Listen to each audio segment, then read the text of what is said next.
Bonjour Magali, bonjour à tous. Bienvenue à l'ERL du ML Valois à La Haye-Belfond, situé entre Villedieu et Saint-Lô. Donc aujourd'hui, Léopold et Mehdi nous font le plaisir de nous accueillir pour échanger sur la partie inoculant qu'ils utilisent depuis 4 ans environ.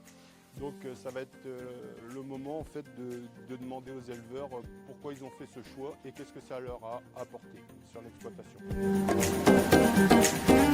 Salut Mehdi. Salut Sylvain. Salut Léopold. Merci de nous recevoir. Donc, bienvenue à vous, bienvenue à l'ERL du ML Valois. Donc je me suis installé en 97. Donc on est à la tête aujourd'hui d'un troupeau de 300 vaches laitières. Alors Léopold, il est temps maintenant de parler des inoculants que tu incorpores sur l'ensemble de tes fourrages sur ton exploitation. Peux-tu nous dire quels ont été les cheminements pour mettre en place des inoculants sur les fourrages? Alors nous, ça fait une vingtaine d'années maintenant qu'on travaille avec PharmaPro. Et en 2021, on a été sollicité pour faire un test justement d'inoculant sur le maïs fourragé.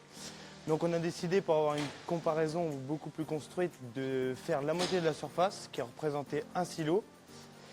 Et on s'est aperçu, suite à ça et suite aux 2 analyses silo par silo, qu'il y avait un véritable intérêt, que ce soit pour les vaches ou pour la conservation du fourrage. Léopold, est-ce que tu aurais une petite anecdote sur l'essai que tu as réalisé avec notre essai PharmaPro? Alors oui, justement en 2021, l'année où on avait décidé de traiter avec les inoculants qu'un seul silo, courant d'année, janvier-février, on trouvait qu'en lait ça ne tournait pas tout à fait, on n'arrivait pas à atteindre nos objectifs prévus. Donc on a décidé d'ouvrir le silo traité justement, qu'avait bien conservé, et sans changer l'aliment, sans rien du tout, juste en changeant le maïs, et ben on avait réussi enfin à atteindre nos objectifs qu'on n'arrivait pas à atteindre les 4 mois précédents.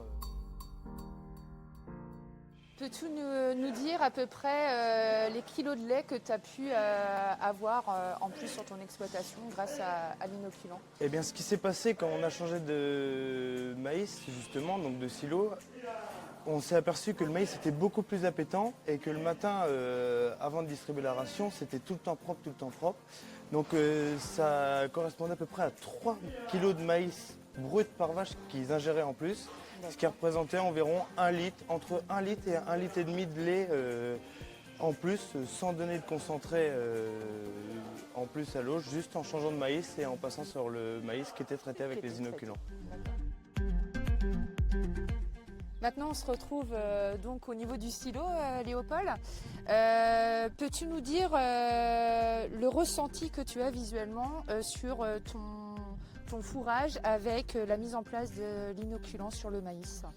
Eh ben, les points forts qui ressortent essentiellement, c'est déjà tout d'abord l'odeur, qui est beaucoup plus appétante par rapport à un maïs sans inoculant, une odeur beaucoup plus sucrée, qui donnerait presque même envie d'en manger. La température qui reste toujours pareille, même au début du fond d'attaque. Et surtout, et par-dessus tout, le très peu de moisissure, l'épaisseur minime de moisissure par rapport à la hauteur du silo. Et ça, c'est un gros point fort des inoculants. Léopold, nous voilà maintenant devant le silo d'herbe. Qu'est-ce que tu peux nous en dire par rapport au maïs? Eh ben, écoutez, à peu près les mêmes choses, hein, une très bonne odeur, très peu de pertes.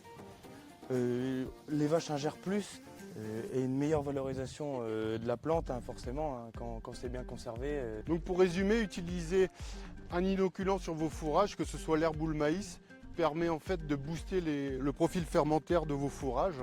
Utiliser Bacticille herbe et Bacticille maïs, c'est utiliser 2 souches de bactéries, des bactéries homofermentaires et hétérofermentaires. La bactérie homofermentaire a pour rôle de baisser rapidement le pH du fourrage dans le silo. Et ensuite, les bactéries hétérofermentaires prennent le relais afin de développer du propylène glycol naturel et de l'acide acétique qui, lui, va permettre en fait de stabiliser le fourrage dans le silo lorsqu'on le réouvre, notamment lorsqu'il y a une entrée d'oxygène et donc un risque de démarrage en échauffement. cet acide acétique là jouera son rôle pour que le fourrage reste le mieux conservé, le mieux stabilisé. Donc, ce qu'on peut dire, le fait d'incorporer l'inoculant bacticille maïs ou herbe permet de combattre les indésirables, c'est-à-dire les levures et les moisissures, d'avoir une action forte sur la réduction des pertes en matière sèche, de répondre favorablement au stress hydrique et thermique subi par la plante. Pour nous, c'est très important d'optimiser nos fourrages sur notre exploitation, d'où l'intérêt d'utiliser des inoculants qui nous permettent de le conserver dans les meilleures qualités possibles, afin de pouvoir faire des produits qui conviennent à nos clients. À bientôt. Merci Sylvain, merci Magali, à bientôt. Merci beaucoup.